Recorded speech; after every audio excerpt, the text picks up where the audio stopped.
200K और 200K ये हो चुके हैं आज इस चैनल को, यानी कि लाइव इन्फॉर्मेशन साइंस का ये नंबर 1 चैनल है आप लोगों के प्यार मोहब्बत दुआओं की वजह से।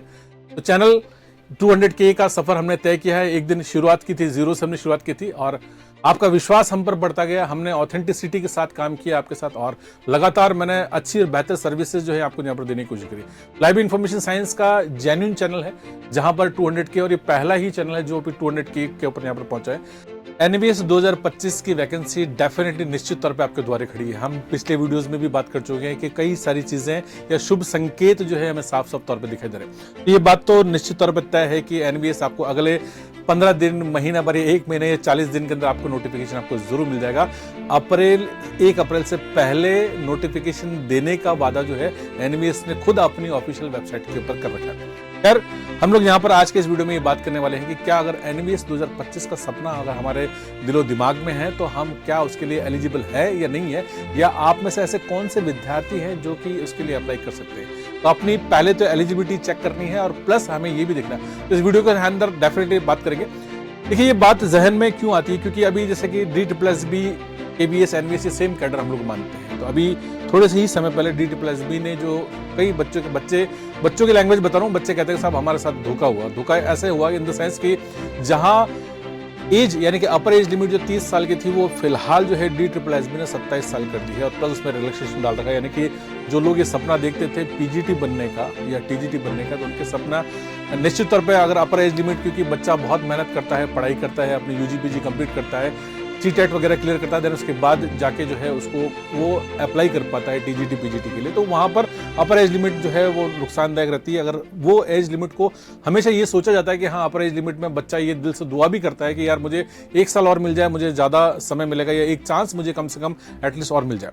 मैं उसी के लिए बात करूं। देखिए, एनवीएस 2025 की वैकेंसी अगर आप लाइब्रेरियन बनना चाहते हैं, ये बात मैं पहले आपसे कह चुका हूं। पदों की संख्या मैंने आपको पहले बता दी कि हाँ, हालांकि ये 97 पद जो है निश्चित तौर पे आपके सामने आरटीई के माध्यम से आ रहे हैं और मैंने पहले भी आपसे कहा था कि 90 से लेकर 100 पदों के बीच में आपको लाइब्रेरियन की वैकेंसी आपको देखने को मिलेगी। तो आप तैयारी में जुड़ सकते हैं। डेफिनेटली 2 चीजों पर आपको ध्यान देना है। पहली इंपॉर्टेंट बात मैं आपको देखिए एलिजिबिलिटी के हवाले से मैं आपसे बात करूंगा।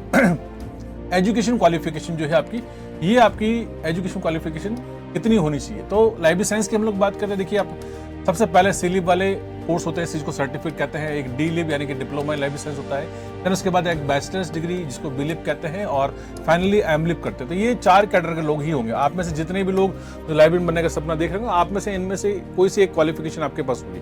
तो मैं पहले भी बता चुका, सीलिब यानी कि सर्टिफिकेट कोर्स ये 12th के बाद होता है, इसलिए 12th के बाद वाले सीलिब वाले एनवीएस के लिए जो है एप्लीकेबल नहीं है। साफ तौर पे स्पष्ट बता रहा हूँ, क्योंकि हाँ किसी स्टेट लेवल की वैकेंसी होती है, जैसे कि मेरे बहुत सारे साथी राजस्थान में तैयारी कर रहे हैं 3rd ग्रेड की, तो वहां पर राजस्थान गवर्नमेंट ने सीलिप को माना है, लेकिन सेंट्रल गवर्नमेंट इसको नहीं मानती। तो क्योंकि 12th के बाद नहीं, एटलीस्ट स्टूडेंट कम से कम ग्रेजुएट होना जरूरी है। तो ग्रेजुएशन ये जो तीनों कोर्सेज यानी कि डिप्लोमा, ये भी 12th के बाद हो सकता है, लेकिन यहाँ पर एक शर्त डाली गई कि 12th के बाद अगर आप डिप्लोमा करना चाहें कर सकते हैं, लेकिन प्लस साथ में आपका ग्रेजुएशन होना जरूरी। तो अगर आप ग्रेजुएट हैं, डिप्लोमा आपने कैसे भी किया, आफ्टर 12th किया आपने, अपने ग्रेजुएशन के साथ में किया, ग्रेजुएशन के बाद भी किया, सारे डिप्लोमा एप्लीकेबल हो, लेकिन एटलीस्ट कम से कम डिप्लोमा का जो ड्यूरेशन है वो 1 साल होना जरूरी है। यहाँ पर ऐसा नहीं कि आपने किसी यूनिवर्सिटी से आपने 6 महीने का डिप्लोमा कर लिया, तो डिप्लोमा का जो ड्यूरेशन है वो दैट इज 1 ईयर, 1 साल का डिप्लोमा होना जरूरी है। तो यहाँ पर ये बात होती है। देन अगर बैचलर्स डिग्री अगर आपके पास बिलिब है तो फिर आपको सोचने की बात है, क्योंकि बिलिब में तो by default admission he graduation के बाद ही होता है। तो इसलिए अगर आपने बिलिब कर रखा है कहीं से भी तो दिक्कत नहीं है। और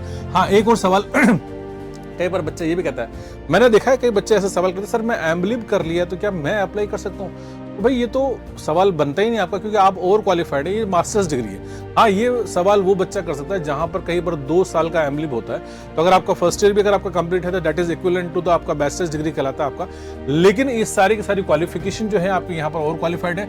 आप बिलिब वाला अप्लाई कर सकता है, डिलिब वाला कर सकता है और आपका एमलिब वाला, लेकिन डिलिब में आपको मैंने शर्त बता दी है। प्लस दूसरी एक इंपॉर्टेंट बात जो मैं आपसे यहाँ पर कहने वाला था कि ये सारी क्वालिफिकेशन जो है ये आपकी एग्जाम यानी कि जब आपका फॉर्म स्टार्ट होगा, ओके, तो फॉर्म स्टार्ट होगा, फॉर्म की लास्ट डेट जो होती है, तो लास्ट डेट से पहले पहले आपकी क्वालिफिकेशन कंप्लीट हो जानी चाहिए ना। ऐसा नहीं कि आपने फॉर्म निकल गया है ना, फिर आप कहें नहीं एग्जाम में। कुछ स्टेट्स के अंदर ये प्रावधान है, मैं एक बार फिर से मैं राजस्थान का हवाला देता हूँ, जहां पर ये कहा जाता है कि भाई एग्जाम से पहले जो फाइनल एग्जाम आपको होना है, उस एग्जाम से पहले पहले आपकी क्वालिफिकेशन कंप्लीट होनी चाहिए। लेकिन सेंट्रल की जितनी भी वैकेंसीज निकलती है उसमें फॉर्म फिलिंग की लास्ट डेट से पहले पहले जो है आपकी क्वालिफिकेशन कंप्लीट होना जरूरी है। तो अगर आप अप्लाइंग मोड में हैं तो आप फिर आप इस बार जो आपको नोटिफिकेशन आएगा उसमें आप जो है नहीं कर पाएंगे, ये मैं आपको साफ स्पष्ट तौर से आपको बता देता हूँ।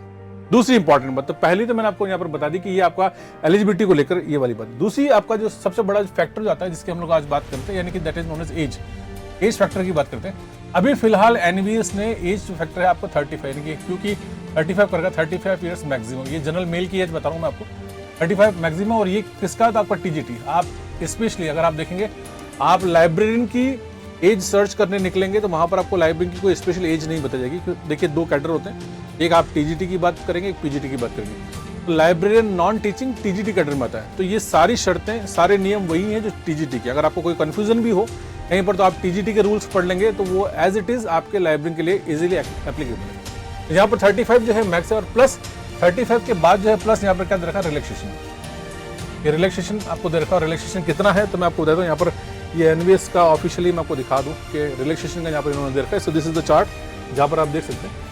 तो अगर आपका 35 और 35 के बाद प्लस, देखिए यहाँ पर सबसे पहला देखा यहाँ पर एसटी एससी दे रखा है, यहाँ पर शेड्यूल कास्ट शेड्यूल, यहाँ पर 5 साल का दे रखा है आपको। देन इसके बाद ओबीसी का 3 साल का दे रखा है। देन इसके बाद वुमन लिखा all category if applying for the PGT TGTs यानी मिसलेनियस कैटेगरी, तो ये सब आ गया इसमें, सभी के लिए आपने यहाँ पर 10 ईयर्स दे रखा। तो ये एक बड़ा चीज़ है यहाँ पर। क्या देखिए यहाँ पर 35 और प्लस 10, तो वुमेन्स के लिए तो मेरे हिसाब से शायद यहाँ पर एक सफिशिएंट एज है यहाँ पर। और डेट लिखा ऑल कैटेगरी, ऐसा भी नहीं कहीं पर जनरल लगा था, यहाँ पर वुमेन्स जितनी भी कैटेगरी सब कर सकते हैं। अगर एनवीएस के एम्प्लॉय है तो फिर उनके लिए कोई एज लिमिट है ही नहीं वैसे भी। देन उसके बाद 5 ईयर्स आपको एक अलग कैटेगरी में दे रखा, तो ये आप डिटेल में देख सकते हैं। देन उसके बाद अगर आप पर्सनल विद डिसेबिलिटीज है तो 15, 13 और 10 साल, तो खैर काफ़ी यहाँ पर रिलैक्सेशन आपको मिल रहा है। आप ये दो बेसिस आपके हैं। अगर मैं आपको बता रहा हूँ कि ये वीडियो मेरा बहुत सारे लोग देख रहे होंगे जो कि एनवीएस, केवीएस या DSSB की तैयारी करते हैं, क्योंकि सेम कैडर में सभी की बात करूँ। आप तो हालांकि EMRS भी इसके अंदर ऐड हो गया।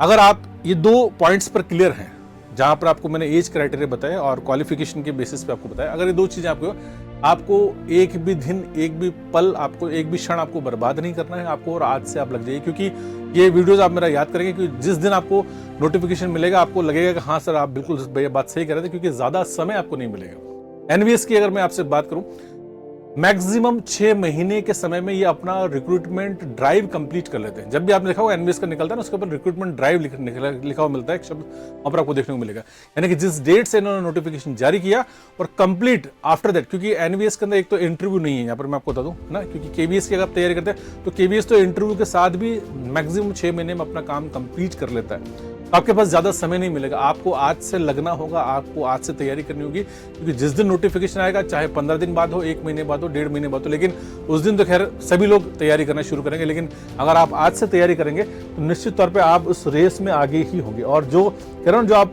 ये मान लेते हैं और हम लोग ये धारण कर लेते हैं कि हाँ डेफिनेटली काम करना है, तो ज्यादा लाइब्रेरी साइंस मैं पहले भी कह चुका आपसे कि कोई बहुत ज्यादा बड़ी माया नहीं है। सिलेबस 6 यूनिट्स के अंदर डिवाइडेड है। 6 यूनिट्स को आप डिटेल में पढ़ सकते हैं। हाँ, जो यूनिट आपको अच्छी सरल लगती है उसको पहले पढ़ लें, जो आपको थोड़ी सी प्रॉब्लमेटिक लगती है क्लासिफिकेशन कैटलॉग, हालांकि मेरा स्टूडेंट अगर है तो उसको डेफिनेटली किसी प्रकार से कोई समस्या नहीं, लेकिन हाँ आप इन 6 यूनिट के सिलेबस को आप रेगुलर बेसिस पे आप तैयारी कर सकते हैं, पढ़ सकते हैं। एप्लीकेशन में सारी चीजें दे रखी है, और प्लस मैं एग्जाम्पल आपको हर बार देता हूँ और मैं आपको देना मेरे लिए जरूरी भी है। So he is mister Rohit Kumar, all over India first ranker है। और कहते हैं कि अगर आप किसी चीज को शिद्दत से चाहो डेफिनेटली और लगातार अगर आप प्रयास करेंगे तो मंजिल आप मंजिल तक नहीं पहुंचते, मंजिल जो है आपके कदमों में पहुंच जाती है। तो ये रोहित कुमार ने पिछली बार जो है करके दिखाया। हालांकि टारगेट अभी के पास ऐसी बहुत सारी मल्टीपल कहानियां हैं, स्टोरीज है, लेकिन चूंकि मैं केवल आपको बता रहा हूं, मैं राजस्थान की बात नहीं कर रहा, मैं पंजाब की, हरियाणा की बात नहीं कर रहा, मैं आपको सिर्फ केवीएस की बात कर रहा हूं कि केवीएस एनवीएस सेम कैडर है। नंबर ऑफ सिलेक्शन हमने दिए, लेकिन नंबर ऑफ सिलेक्शन के साथ हमने हर साल all over India first ranker भी दिया। रोहित कुमार जो है ये केवीएस फर्स्ट रैंकर है 2023 का। प्लस दूसरी महत्वपूर्ण बात है, क्योंकि 200K और 200K ये हो चुके हैं आज इस चैनल को, यानी कि लाइब्रेरी इंफॉर्मेशन साइंस का ये नंबर 1 चैनल है आप लोगों के प्यार, मोहब्बत, दुआओं की वजह से। तो चैनल 200K का सफर हमने तय किया है। एक दिन शुरुआत की थी, 0 से हमने शुरुआत की थी, और आपका विश्वास हम पर बढ़ता गया। हमने ऑथेंटिसिटी के साथ काम किया आपके साथ, और लगातार मैंने अच्छी और बेहतर सर्विसेज जो है आपको यहाँ पर देने की कोशिश करी। लाइव इन्फॉर्मेशन साइंस का जेन्युइन चैनल है जहां पर 200K, और ये पहला ही चैनल है जो भी 200K के ऊपर यहाँ पर पहुंचा है। तो इस 200K के उपलक्ष्य में सेलिब्रेशन बनता है, और डेफिनेटली सेलिब्रेशन क्या बनता है कि आज और कल यानी कि 2 दिन 16 और 17 जनवरी को जो है आपको लाइब्रेरी साइंस के जितने भी कोर्सेज हैं, इस चैनल के ऊपर जितने भी कोर्सेज हैं, उन सभी कोर्सेज के ऊपर जो है 80% से भी ज़्यादा डिस्काउंट जो है अवेलेबल है। अगर आप, क्योंकि कैडर सेम है, हमने अलग अलग कोर्सेज नहीं बना रखे, मैंने ऐसा नहीं कर रखा KBS का अलग, NVS का, DT+ भी, यानी कि सारे कोर्सेज एप्लीकेशन में जाके आप जरूर वहाँ पर चेक कीजिएगा। कोर्स के कई सारे फीचर्स हैं, मैं आपको बता चुका हूँ यहाँ पर कि आप ऑनलाइन जो है यहाँ पर एप्लीकेशन में आप जा सकते हैं, वहाँ पर आप PDF डाउनलोड कर सकते हैं, टीचर के साथ आप डाउट क्लियर कर सकते हैं, आप PDF को डाउनलोड करके प्रिंट आउट निकाल सकते हैं, वीडियो को डाउनलोड कर सकते हैं, मल्टीपल टाइम्स आप लेक्चर को चला के आप देख सकते हैं। एक सबसे महत्वपूर्ण फीचर मैं आपको बताऊंगा यहाँ भी जो एप्लीकेशन में यहाँ पर फिलहाल है, यहाँ पर 25 मॉक टेस्ट जो है आपको एप्लीकेशन के अंदर मिल रहे हैं। क्या है 25 मॉक टेस्ट? तो 25 मॉक टेस्ट वो है जो एक्चुअल आप जो एग्जाम देने वाले हैं, उस एग्जाम के अंदर आपको 100 क्वेश्चन फाइनली जो तैयारी कर रहे हैं और पढ़ रहे हैं, लेकिन पढ़ने के बाद भी जो आपको लगता है कि कॉन्फिडेंस नहीं आ रहा है, तो कॉन्फिडेंस लाने के लिए जो है आप 25 मॉक टेस्ट के माध्यम से काम कर सकते हैं। So that again this is the channel, इस चैनल को आप डेफिनेटली आप इसको सब्सक्राइब जरूर करें, वीडियो को आप जरूर लाइक करें, और आप इस वीडियो को शेयर जरूर करें, क्योंकि अगर आप इस वीडियो को शेयर करेंगे तो ये उन लोगों तक भी पहुंचेगा जो NVS KBS की तैयारी कर रहे हैं। अगर मन में कोई सवाल है, आपको लगता है कि हाँ कोई सवाल है, तो नीचे आपको कमेंट सेक्शन खुला है, आप इस वीडियो के नीचे आप जाएं, चैट ऑप्शन में आप जाके अपना सवाल लिखें, मेरी तरफ से आपको पर्सनलाइज आपको उसका आंसर जरूर मिलेगा। और नहीं तो भी अगर कॉमन सवाल हुए और प्रश्न ज्यादा हुए तो मेरा अगला वीडियो जो है आपके उन्हीं क्वेश्चंस के ऊपर निश्चित तौर पर आधारित होगा। ठीक है, एप्लीकेशन को डाउनलोड कर सकते हैं, दिस इज द एप्लीकेशन, और ये हमारा that is known as the Telegram channel जिसका नाम एलाइज टारगेट है भी। चैनल को सब्सक्राइब कर लीजिए, PDFs वहां पर आपको मिलती है, सारा कंटेंट मिलता है। एंड फाइनली 7877192887 ये आपका एक नंबर है जिसके ऊपर अगर आप चाहें तो आप मुझसे इस पे WhatsApp पे बात कर सकते हैं, चैट कर सकते हैं। एप्लीकेशन को डाउनलोड कर लीजिएगा, कोर्स कंटेंट को जाकर वहां पर आप डेमो क्लासेस आप जरूर चेक करें। इस वीडियो में इतना ही, अगले वीडियो में आपसे फिर से मुलाकात करेंगे, तब तक के लिए बहुत बहुत शुक्रिया, धन्यवाद, शुभ रात्रि।